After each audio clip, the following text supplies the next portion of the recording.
Mr. Rogers Welding Hood just dropped a great video about the dangers of argon, which is an inert gas. It doesn't poison you, it just displaces the oxygen, which is what makes it great for welding because, as we have learned before, the welding arc likes to pull things out of the atmosphere like nitrogen and hydrogen, things that contaminate the weld and make it really brittle. So you want to have a shielding gas pouring over the top of your molten metal so that it doesn't grab those impurities from the air. It's also used in stuff like autoclaves, which is how medical personnel sanitize things, great big, like really hot dishwasher type things. Sometimes they pump them full of argon so that they exclude the environment from microbes while they're trying to sanitize the equipment that they use over and over again. They're also used in making semiconductors and other electronics, stuff like wafers. My big brother was into wafer fab. That was his first job out of college. So argon is great for excluding the outside environment and is very, very dense. It sinks down low. So the first thing they warn you about when you start doing TIG welding is if you're in enclosed spaces, argon coming out of your torch, great to keep your weld clean, but it'll also start to settle in the lowest spot of wherever you're working, and it will start to rise. And if things aren't moving around a whole lot, it just stays there. If there's not a whole lot of turbulence and currents and air moving around, the argon will start to collect, and people have perished and they are incapacitated before they even realize what's going on. And so they have pulled people dead out of confined spaces who've been TIG welding. And like what Mr. Welding Hood was saying, it's really hard to get out of your lungs. So once you have inhaled argon, especially like if you're trapped in there with it, it's hard to get out. But even if you can remove yourself from the situation, I've never heard of someone forceful coughing to get it out. I was always told to hang over a chair, do anything to get your lungs higher than your holes, so that you can bend over a chair and try to get it out. Or you can do what me and my buddy did one night. And this is another thing I want to teach you about argon, something that I had to learn on my own after I did my own research, because we used to do partner welding on tube joints, which meant that one person was underneath the panel of tubes and the other person was on top of the panel of tubes. And it was the coolest welding I've done,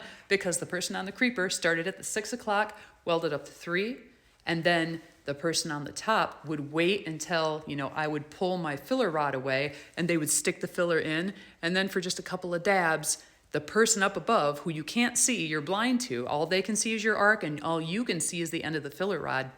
You continue your weld past 9 o'clock if you can from the top person feeding you. And then they pick up that weld and weld it up to 12 and they do it all over again. And one would imagine if the only consideration with the dangers of argon is that it sinks, that the person on the creeper on the bottom would be the one getting the lion's share of the argon. But there was this one night that me and my friend Brian are the ones who got short of breath, and we were the ones on top that night. Our partners were on the creepers underneath, and we were, had our noses right above the arcs while we were doing the top of these tube joints.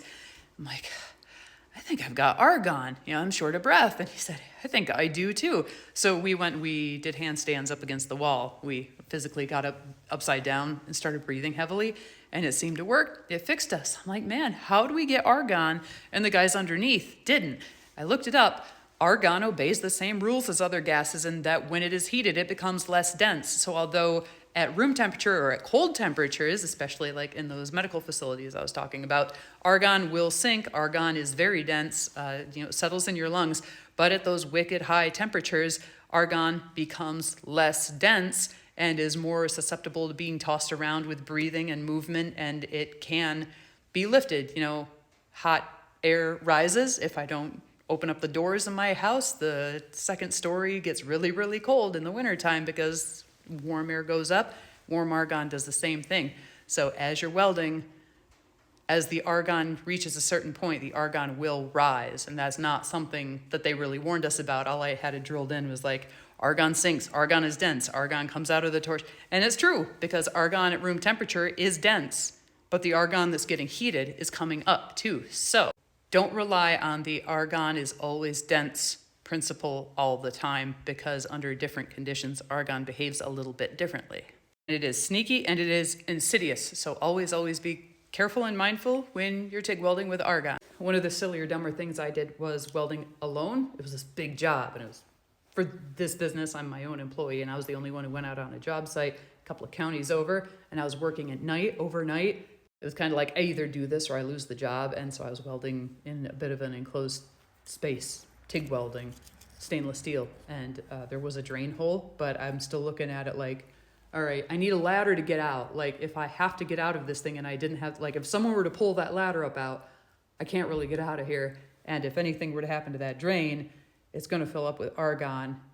I did. I welded in it, but I was hyper aware, and I was taking fresh air breaks a lot, and there was one point where I don't know if I was psyching myself out or I really felt myself short of breath, but I'm like, oh, done for the night. Because the last thing I wanted was someone pulling me out of there in the morning. Because that's how it happens.